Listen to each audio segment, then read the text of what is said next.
এক নাম্বার। দুই, নবী সাল্লাল্লাহু আলাইহি ওয়াসাল্লামের অনুসরণ করলে আল্লাহ আমাদেরকে ভালোবাসবেন। দলিল আল্লাহ পাক সূরা আলে ইমরানের মধ্যে বলছেন 31 নম্বর আয়াতে আল্লাহ বলছেন, কুল, হে নবী আপনি বলে দিন, ইন কুনতুম তুহিব্বুনাল্লাহ, তোমরা যদি, হে আদম সন্তান, হে উম্মতে মুহাম্মাদি, তোমরা যদি আল্লাহর ভালোবাসা পেতে চাও, ফাত্তাবিউনি, তোমরা আমাকে অনুসরণ করো। কাকে?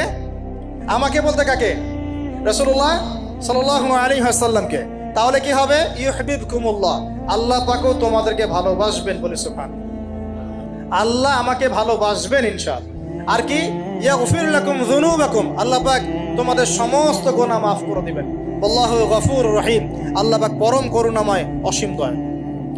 তার মানে আল্লাহকে পাওয়ার, আল্লাহর ভালোবাসা পাওয়ার দুই নাম্বার কি মাধ্যম? নবী সাল্লাল্লাহু আলাইহি ওয়াসাল্লামের সুন্নত অনুযায়ী জীবন করা। ভাই শুরু করব কোত্থেকে? শুরু করবেন চেহারা থেকে। কোত্থেকে?